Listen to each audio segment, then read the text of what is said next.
Hello, everyone, and welcome to a very fitting story for this spooky season, one of revenge.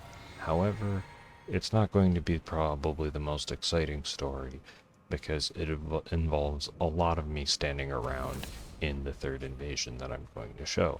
But patience wins invasions. Um, Now, as you can see here, this is just I would say pretty honest host and phantom. I can jokingly say that they're dishonest because they know their way around PvP, but that's about it. I feel like everything is fair range within the level bracket, and I got blasted by a rock pot there. I don't think they were taunters tonguing or trying to gank or anything. Well, except in this one, I get absolutely ganked. But what I'm running is a rune level 87 melee only plus some throwing knives arcane build. Now you might recognize this character as something from a spooky movie franchise. And if you do, great. There's going to be a video doing a much better introduction and highlight on them later. But for now, I'm just going to focus on that. Assume you're playing a melee build of your choice, and I'll be talking a lot about the strategy, the patience, and a little bit of the potentially frustrating elements and why, like, sometimes you just need to wait a very long time. As you can see, they've already cleared out the enemies, and without ranged, I'd say usual comfort ranged tools, I don't have the bone bow on this build, which is great for trying to get some people poisoned. I do not have my the hand ballista. Please shed a tear because it is one of the greatest weapons of all time at shooting at people who are standing around in an open field that don't want to play the level. Um, so, I'm since they're waving, I do assume that there might be a little bit of goodwill. There's not. Don't worry. They had, like, the Red Wolf is here, but they do not want to fight around enemies. But basically, like I said, because I'm doing a dedicated cosplay, I am missing quality of life things like rejection and some other stuff. Here, they presume a duel, and then I just immediately get jumped. I don't know whether or not this is the Phantom just saying, hey, that was rude to his friend, or if they were just laughing. So now, jump a few hours ahead, later in the evening, as I re-invade, and of course the Blithe Spirit is already dead, and we are at the Lake of Rot.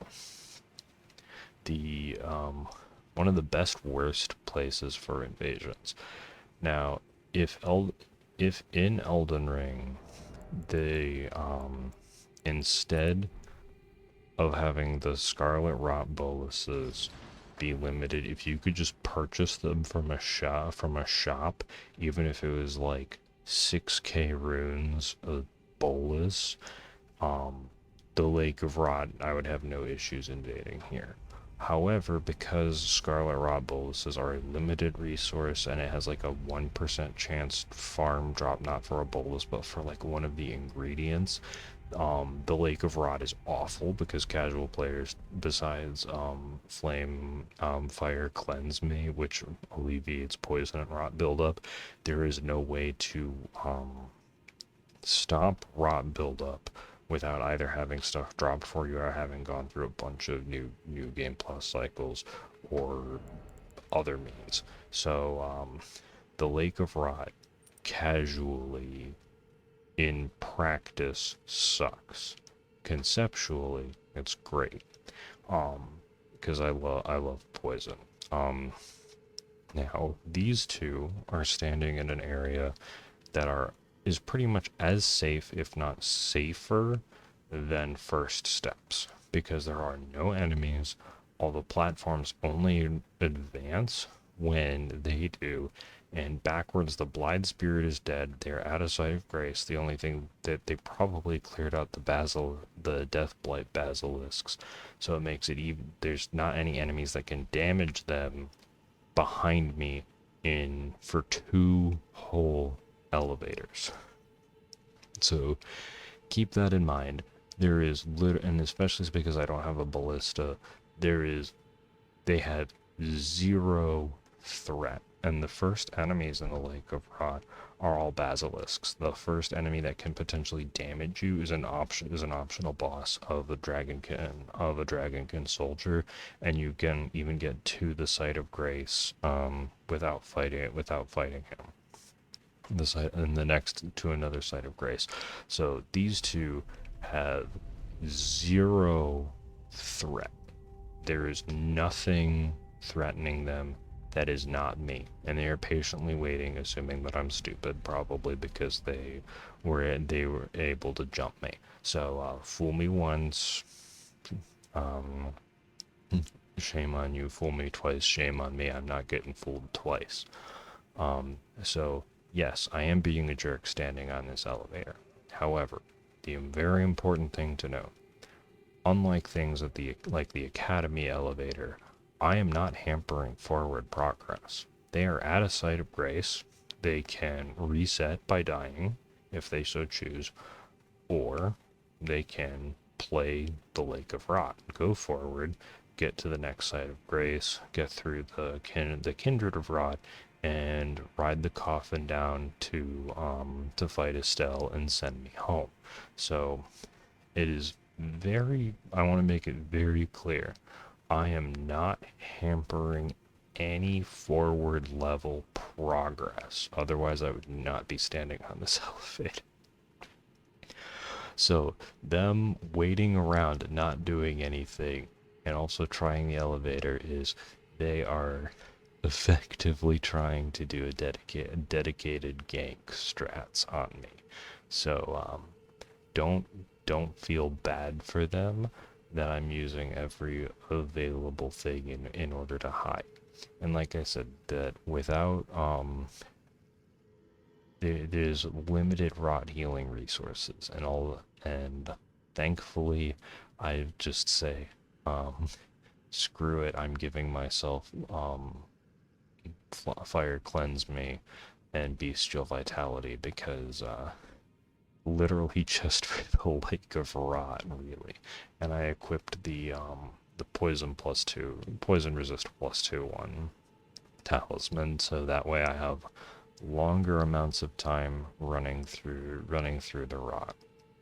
And here, although my character is just standing waiting, I am very, very focused on the compass to see whether or not they're coming towards me, whether or not they're moving and playing the level. And because the compass thing disappeared, they're basically waiting for me to come down the elevator. And I don't exactly know when it's going to happen, but one of them actually like messaged me, and I don't respond until after the invasion because I'm like, I'm not. We're not doing this, and by we're not doing this, I mean I'm not getting tricked. I'm gonna force you guys to play the level.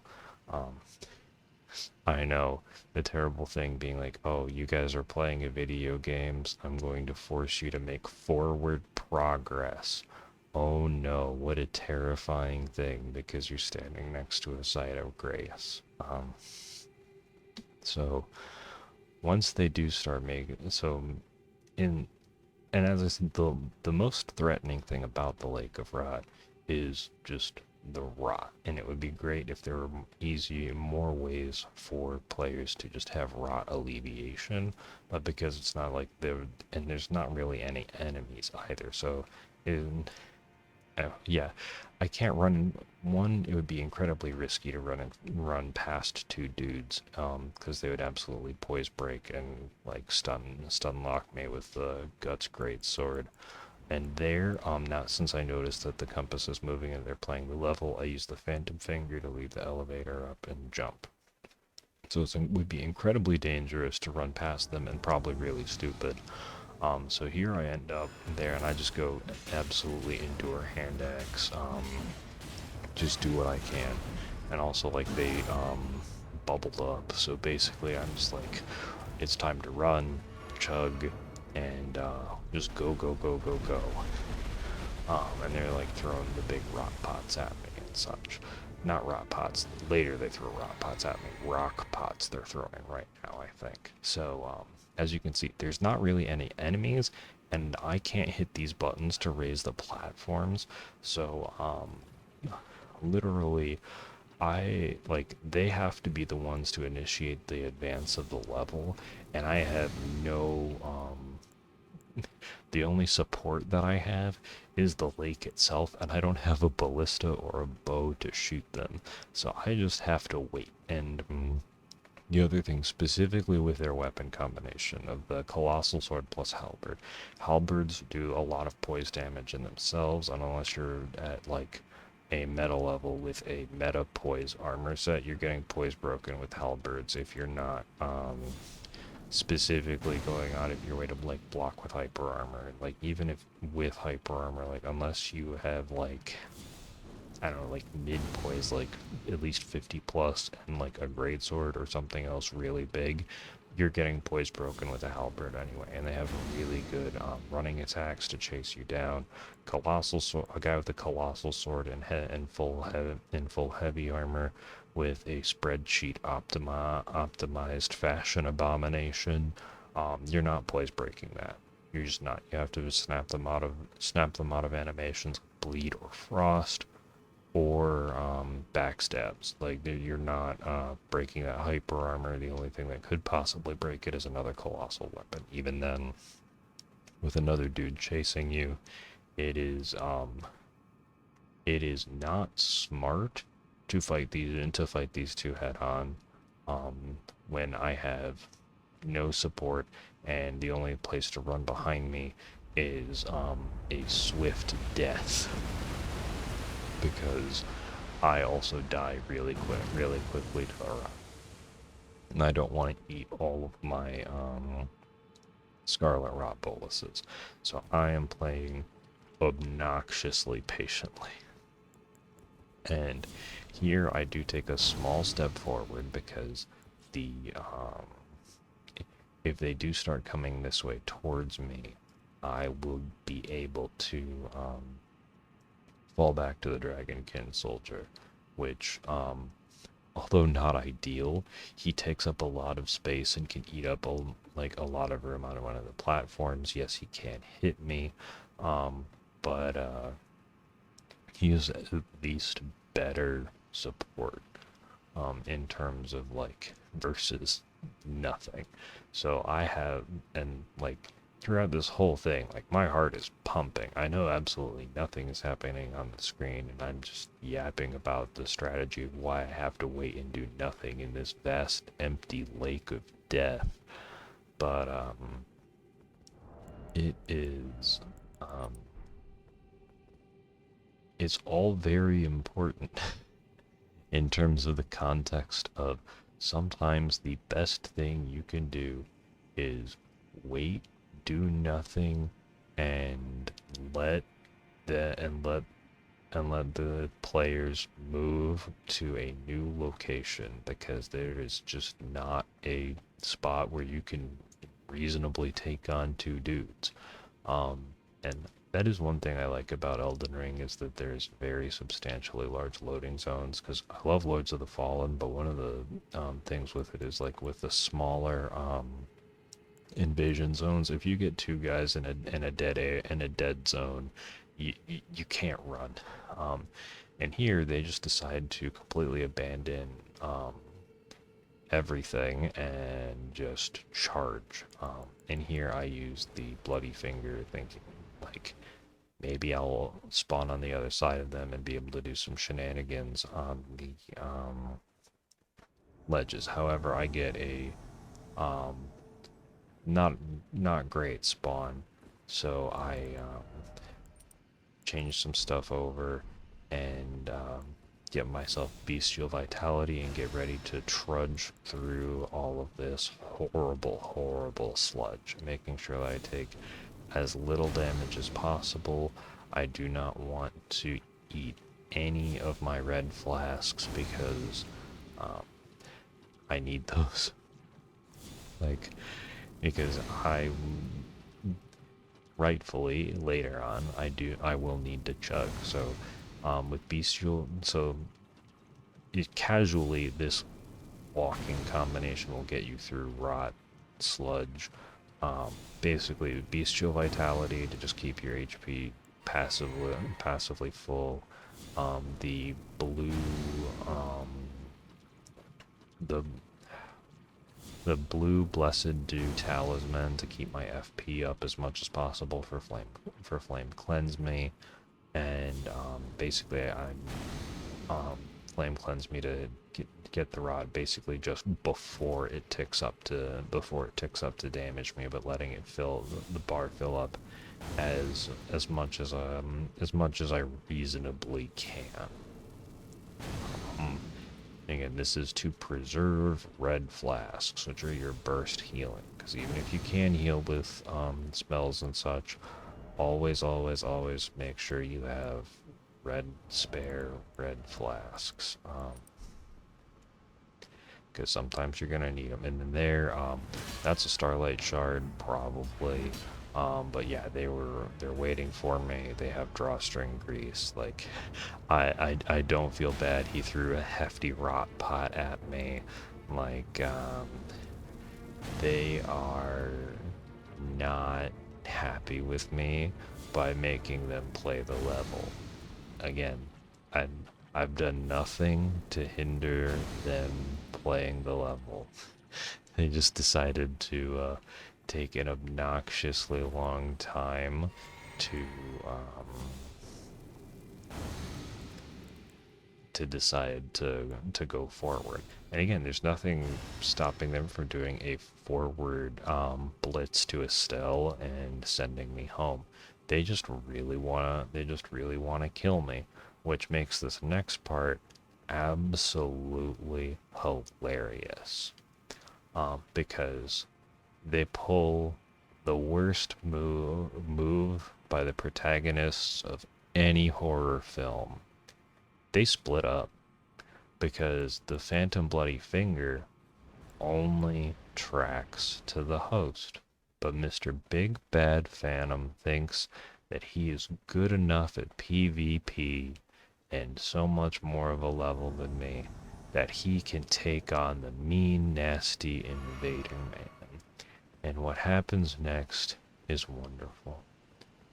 Pure, unfiltered panic as the big bad enforcer falls to their death in their meta level, whatever PvP strength BS that they know that is so good. And now, granted, the connection is terrible, but as you can see, I get to be the villain that they thought, because and they're trying to get me to come into the rot sludge, and nope.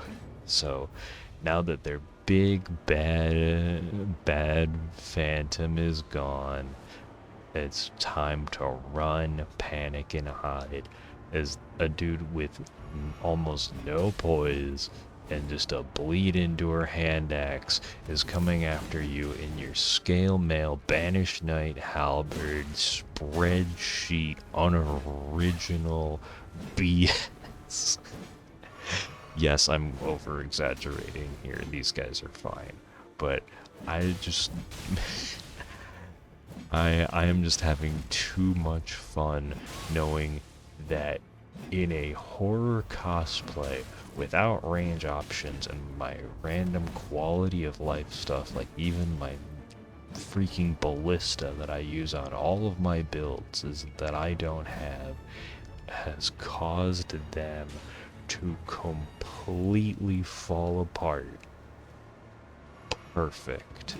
Nothing is funnier than a host just getting abandoned by their friend and then realizing, oh no, we aren't actually as good at PvP as we thought.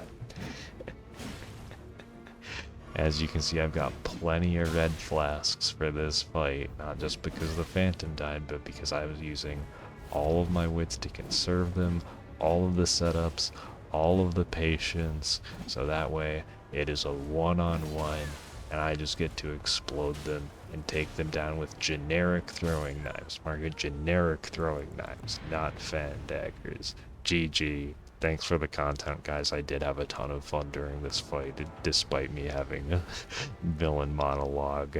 Have a wonderful day, everyone. I hope you enjoyed Revenge on the Rotten Link. See you next time.